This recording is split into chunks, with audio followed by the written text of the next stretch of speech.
What's up guys, how's it going, and welcome to the Minute channel. Today we're going to be reacting to the gameplay of Monark. Now if you don't know what Monark is, I'll give you a quick rundown. Monark is a new school RPG created by the people behind games like Mega 10, Shin Megami Tensei, Shin Megami Tensei Eve, and so on and so forth.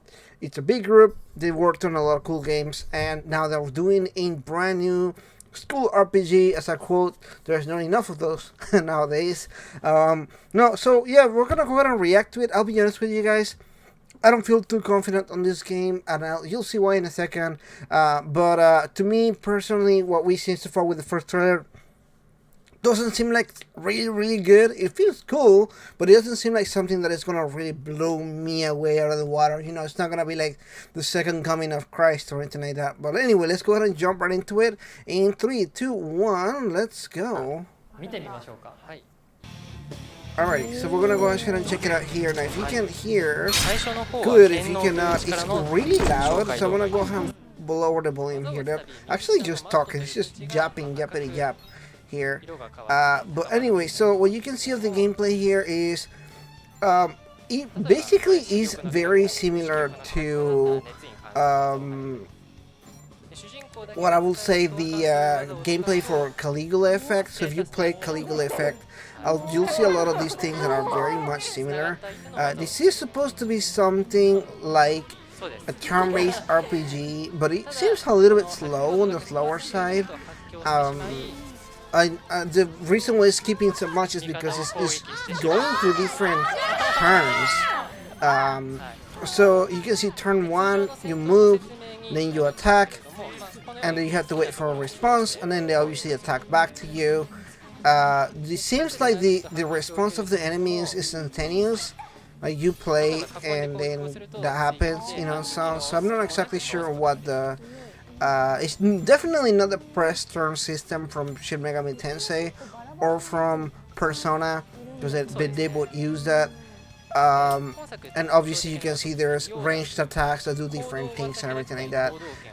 Obviously there was a buff, and then you obviously have like the range of your attack and what it does and everything like that.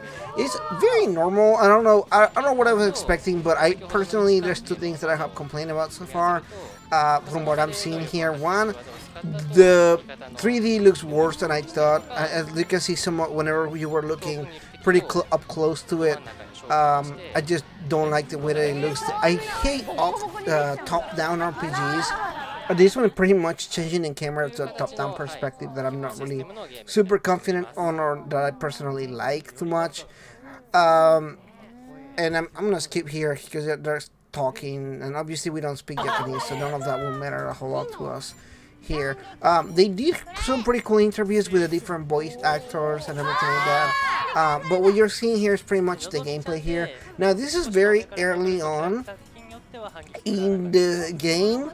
As you can see, they're only level 8, so you can see right here by the level and everything. This is very early on in the game, so this is what you're gonna see within the first few hours of the game. I'm sure there's a percentage of how much you're gonna be hitting and everything. I'm sure there's a lot of tactical effect to the choices that you do and everything, but honestly, I'm not super convinced. This is a very in between a tactical RPG and a turn-based RPG, very much again by one of the games that I do not like, which is Caligula Effect. So personally, so far I don't feel like the gameplay is attracting me in any kind of way that I'm like, wow, this game is really gonna blow me out of the water or anything like that.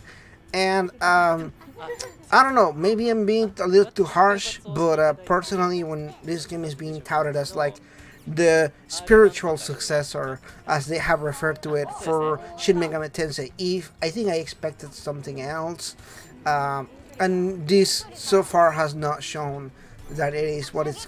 This doesn't feel to me like a successor to that game. Obviously the story may be a different deal. We haven't heard much of the story so far. There are some details, but personally I like to go blind in some of these games, so I don't dive too deep into the stories. But from what I've seen story wise and gameplay wise, it's not really blowing me out here. It's not really showing me that it's gonna be like the biggest RPG of 2022, as Spencer put it earlier in the last stream that we did together. It doesn't really seem like a good team or anything like that to me. Now that's personal opinion here. Obviously, you can pick your own opinion once you see it here. I'll definitely leave a link in the description so you can check out the entirety of this stream. It's like 40 minutes long, but the gameplay is not 40 minutes long. It's really just talk. There's a lot of conversation about the story, about the characters, about the voice actors, about the development of the game. This is a very comprehensive stream that they did. We're definitely trying to show here, but I want to go ahead and shut up, let you guys enjoy the rest of the gameplay here, and I want to go ahead and wrap it up. という感じで位置関係を考慮いただきながら戦うと楽に倒せるっていうゲームですね。なるほど。うわ、ゾウ使ってくるぞ。カンペでもう時間なんですって出ちゃって。ちょっと待って。僕ちょっとね、止めたくないけど止めろって言われてるんですよ。やりたいのに。あと5時間ぐらい。発売したらじっくりやってくださいって言われてます。Anyway, they're pretty much it in the gameplay part of it, actually.